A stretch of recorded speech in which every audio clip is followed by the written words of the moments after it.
हे प्रकरण खूप मोठं आहे. याच्यात मुख्यमंत्र्यांनी स्वतः लक्ष घालणं खूप गरजेचं आहे. कारण हे लहान विषय नाही आहे. तुम्ही हे चेष्टेवरती किंवा सहज येण्याचा विषय नाही आहे. याच्यात हे ठरवून ही सामूहिक कट रचला गेलेल्या घातपाताचा याविषयी गांभीर्याने जर घेतला तर ठीक आहे. कारण मराठे ना खूप चवताळलेले आहेत. परंतु आम्ही सगळ्यांना शांत केले कारण आम्हाला कायद्यावरती विश्वास आहे. आमचे पोलीस अधीक्षक साहेब जे येतं की बन्सल साहेब ते खरंच त्यांचं जे आडनाव आहे बन्सल साहेब हे खूप उंचीवरती नेणार आहेत आणि ते नेण्याची त्यांना नेलंच त्यांनी पाहिजे. कारण त्यांच्या हातात ही इतका मोठा तपास हाता आला आहे. इतके यांनी आत्तापर्यंत लोक मारलेले आहेत. याचा बिमोड करण्याचं कामसुद्धा आता बन्सल साहेबांनी केलं पाहिजे. आणि आम्हाला तर काही शंका नाही त्यांच्या तपासाविषयी. आत्ता सध्या तरी वाटतंय नाही आहे, पुढं माहीत नाही काय होईल. परंतु तपास मात्र ते याच्यामध्ये करणार. आणि ते किती म्हणू द्या ना, आमचा संबंध नाही, आमचा असं नाही. आता तो बीडचा कांचन का काय कोण तो म्हणतो समजा की बाबा जी भेट झाली त्या भेटीचं अर्थ अनर्थ केला आणि कुठं कटात आणि त्या षडयंत्रात आमचा काही संबंध नाही आहे.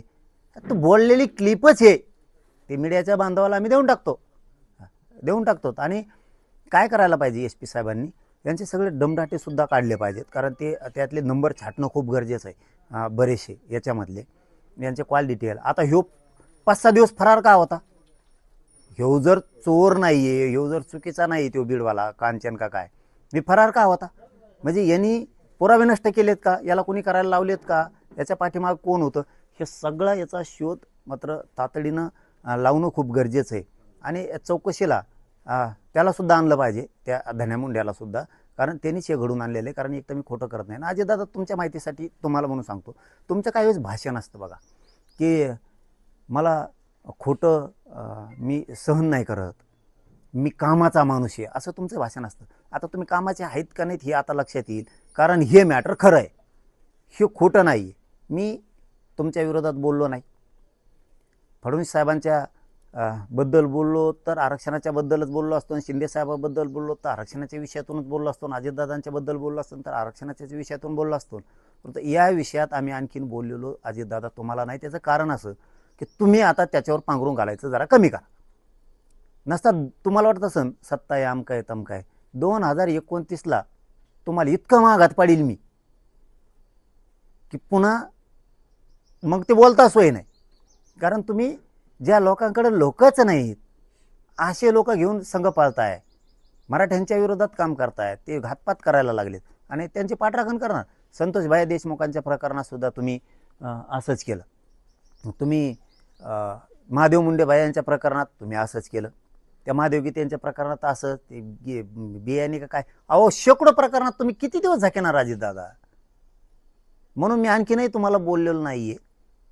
तुम्हाला फक्त माझी एक सूचना आहे की तुम्ही त्याच्यावर पांघरून घाल नका, त्याला चौकशीला पाठवा. आणि ते कुठं लपलाय ना, काय लपवतो रे ह्या गाड्या? तो म्हणला ना नार्को टेस्ट करायची, आता कुठं गेला खरकाट्या? कुठं लपतो? चाल इथं पेड नाही, इथं नार्को टेस्टला निघायचं. आता शानफाना करायचा नाही. कशाला त्या गोरगरीब वंजाऱ्या रस्त्यावर उतरतो? तू पाप करणार आणि त्यांना फेडायला लावतो का? आता ओबीसीला मध्ये आणतो कशाला? याचा अर्थ तू त्यांना रस्ता रोक करायला लावला, याचा अर्थ तू दोषी. तू दूध का दूध पाणी का पाणी होऊ दे. चल त्या नार्को टेस्टला तिकडं त्या नळ्यात जाऊन बसू आपण, कोणच्या आहेत त्या मशीनमध्ये. चल लपू नको रे, तुला सुट्टी नाही आता, तिकडं चल. मी माझ्या मराठा समाज इतका चौतळ्याला असून शांत केलाय.